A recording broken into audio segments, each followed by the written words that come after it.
way to combat terrorism is education, because you're never going to have peace as long as you have poverty. And you're always going to have poverty if you don't have education.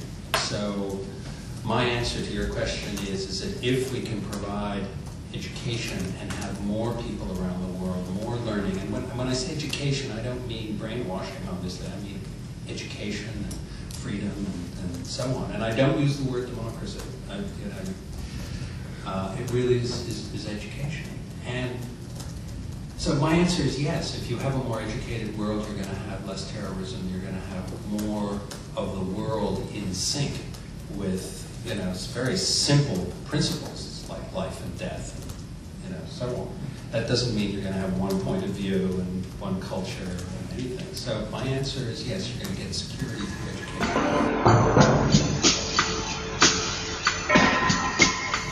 Some people say to me, well, you're going to create more terrorists because they have more laptops. That argument is like, that's a little bit like saying, if you teach people how to read and write, they can read on the internet how to make an atomic bomb, so let's not teach them how to read and write.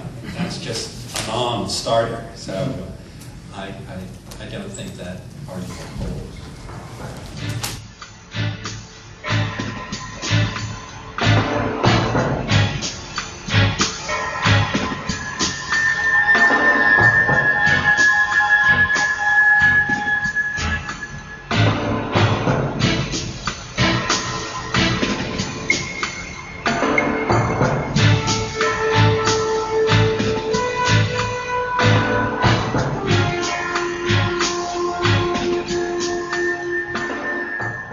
The problem now is the world's in very deep crisis.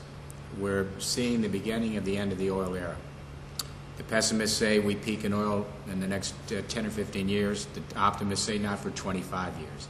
Either way, the window is very, very short, and it's narrowing every day. We have the problem of peak oil production. The whole world runs from oil. We have the problem of global warming and climate change. Look at what one hurricane did in New Orleans, $200 billion in damage.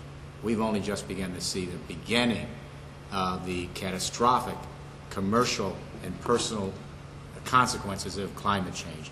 We have increasing third world debt because of the price of oil on world markets. We have growing terrorism, and much of it centered in the Middle East, where the oil is to be found.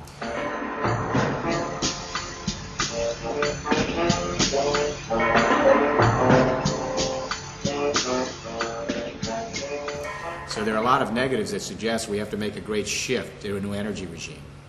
We're on the cusp of that energy regime now. Renewable energies stored with hydrogen power.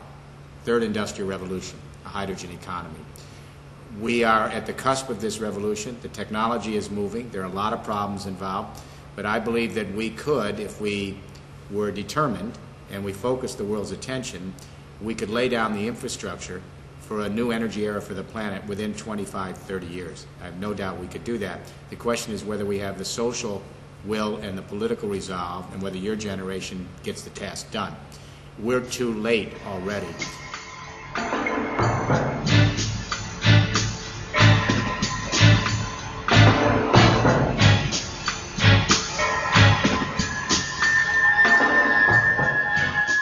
I had a call yesterday from one of the political leaders in Europe who I won't mention, and he said, Jeremy, what do we do? We're getting killed by energy. We're getting killed by energy.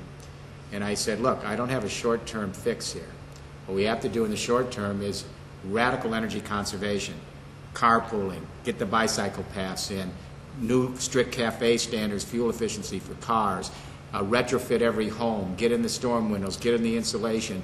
We should make this a mobilization on a national and global scale to conserve the existing energy. If the energy price is high, and it's not going down, how do you stay afloat? By reducing your consumption needs and still maintaining a quality of life. So while we should have a complete mobilization toward conservation of energy in every way possible, at the same time we should be creating a positive third industrial revolution.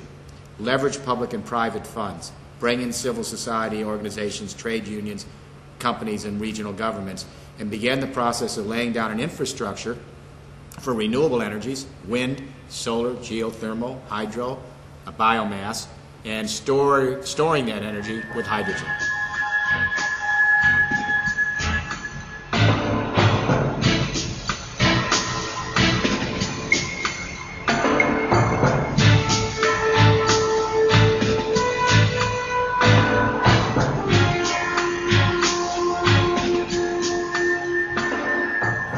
The hydrogen economy is power to the people. We can all become the producers locally and regionally of our own energy. And if we have a broad dispersion of energy that's sustainable, that's clean, that's non-polluting, then we can move to the next period in history so your children have a future that's worthy of being lived on this planet. So I think the question is not if, we've got to do it. The question is when, and we better do it now.